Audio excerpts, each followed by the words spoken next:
everyone, welcome back to Thursday Talks.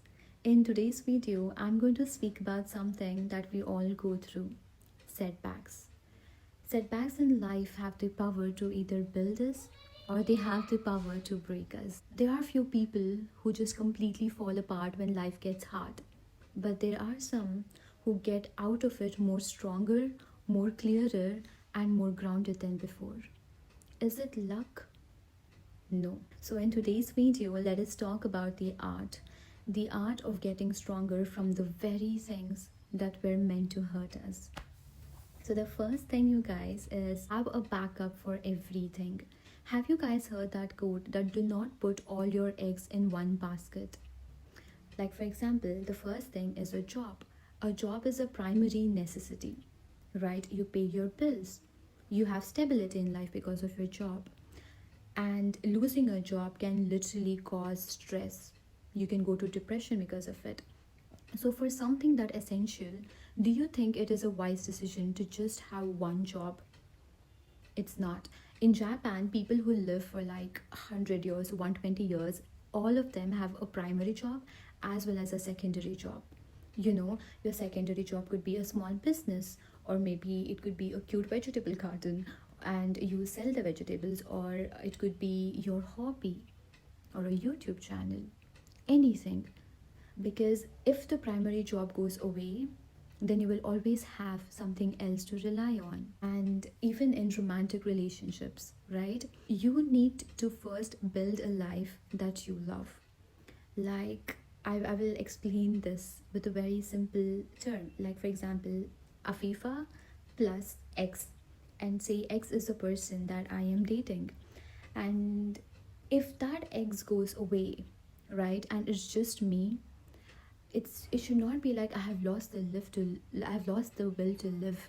I have nothing to look forward to in life. I am not able to move on. You need to build a life that you love. You need to have strong friendships, strong family that can take care of you if your partner goes away, or if things do not work out between you and your partner. People who completely center everything around a person, around the relationship, and if that relationship does not work, it is so difficult for them to move on because they can just not imagine themselves without that person.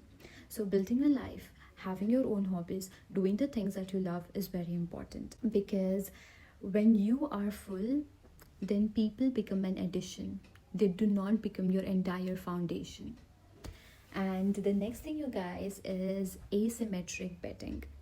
So what do you mean by asymmetric betting? So say, for an example, you give an input X and the output can be 10x, 100x, 1000x. Like, the output does not depend on the input.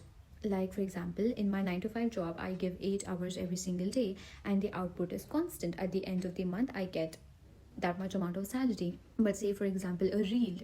So I spend maybe, say, 5 minutes thinking about an idea for a reel, 2 minutes shooting it, or maybe 10 minutes shooting it.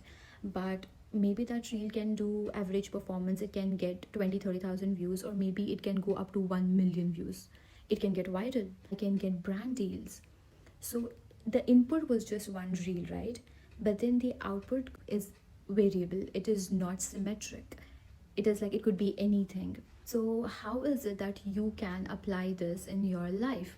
Like, say, for example, every month you're able to save some 20,000, okay, out of your income. It can be anything. Now what you do is, in that 15,000 you put in your bank account as fixed deposit, but then the remaining 5,000 you invest in some 5 startups or 10 startups.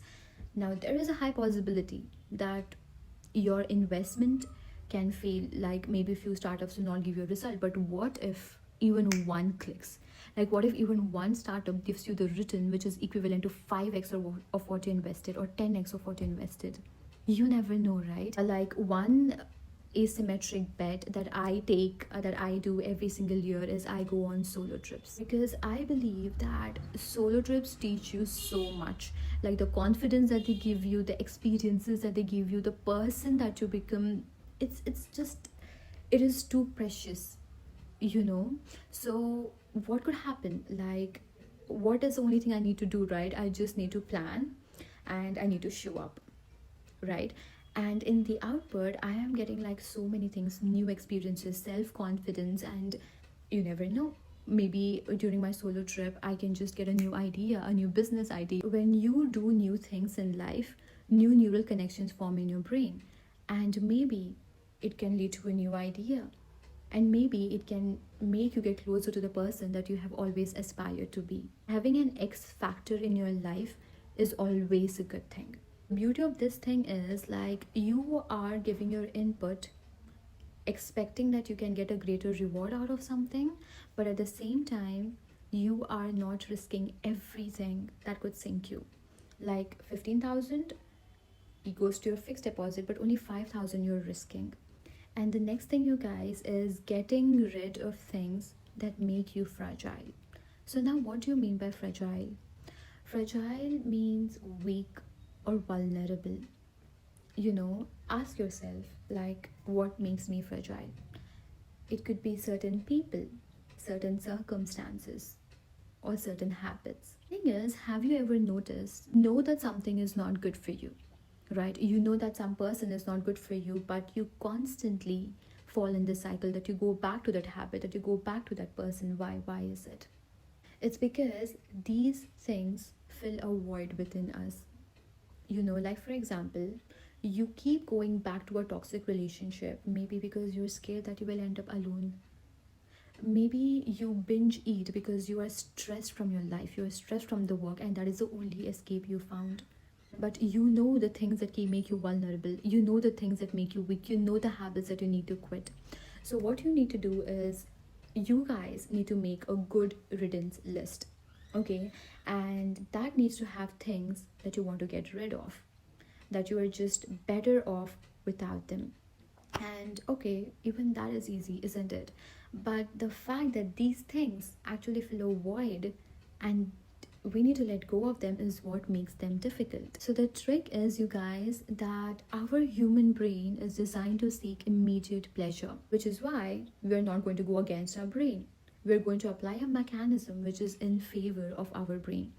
Like, why did I say that our brain is wired to seek immediate pleasure?